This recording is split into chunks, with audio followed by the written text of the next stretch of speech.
cursed. That's what one may call these depictions of cats, if you can even call them that. But why are these medieval illustrations so god-awful? Why do some look evil and others oddly human? Well, the answer is actually rather simple. First off, there's a lot of misleading information out there. You may have seen some of these cats in memes, 2 of these specifically. These 2 cats are probably the most famous of this genre, and that's because, well, they look ridiculous. But it's obvious though that they come from the same painting. However, you cannot find a whole picture, nor even the name of the artist or artwork. That's pretty strange for a piece that's become so widespread. Well, thankfully I came across this Reddit post with the same question I had, and they had gotten to the bottom of the mystery for me. Turns out these 2 cats are not from a medieval work, but were found in a thrift store, and the original images can be traced to this Tumblr post, which will tell you just that. So as absurd as these cats are, they do not date back to the Middle Ages, not even close, although you'll still see them commonly referred to as such. Still though, even without those 2, there are plenty of other genuine examples of bizarre medieval cats. If you've seen my video about killer rabbits, you'll know that medieval manuscripts are filled with a lot of strange artwork. From rabbits hunting down humans, to snails fighting knights, to a lot of strangely sexual images. The marginalia and drolleries of illuminated manuscripts contain some consistent oddities. Cats are by no means an exception. To understand why they look like that though, we have to understand who it was drawing them.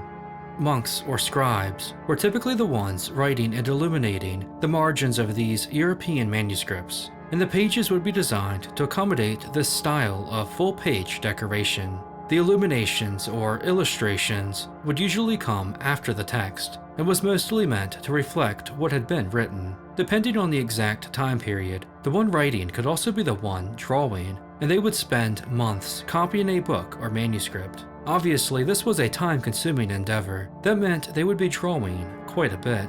The illuminations could range from a lot of things: nature, animals, battles, people, and whatever else could be visual aid to the reader, not unlike the background footage used in this video. While the artwork found in manuscripts may look bad by our modern-day standards, it's important to note what it was meant to accomplish. Since it was basically mass-produced, the illuminator couldn't spend too much time on details, although they did put significant work into even the most simple illustration. Medieval art wasn't as concerned with realism. It was more important for the viewer to be able to tell what it was they were looking at. The style of the time also focused on intricate backgrounds with elaborate designs and colors like gold, as well as heavy doses of symbolism, especially religious symbolism, but more on that later. While the people and animals may look a bit off at times, it was usually by design. With the hundreds of marginalia a monk may find himself having to draw, he may also begin taking some pages not so seriously. That's where some of the more humorous depictions may stem from. The monk was likely just having a bit of fun. Monks could get bored with their long workdays, and sometimes could take it out on the pages. There's examples of monks complaining in the margins of manuscripts, saying their hand hurts or that they want a drink. You may see the illuminations themselves take on a more funny appearance as well. Monks and scribes did have a sense of humor, and while there may be a meaning behind the illumination in the end, that doesn't mean it can't be a bit humorous as well. So it's likely that many of the extreme depictions we see were likely done so on purpose. For example, monkeys were a common animal used in such ways. While their meaning greatly varied depending on the work, monkeys could symbolize a primitive reflection of a human, and thus could be shown as such, with a touch of strangeness and a dash of depravity. Still though, we see many consistent themes in illuminated manuscripts. A consistent theme of cat illustrations is that they look evil, as if possessed by a demonic entity.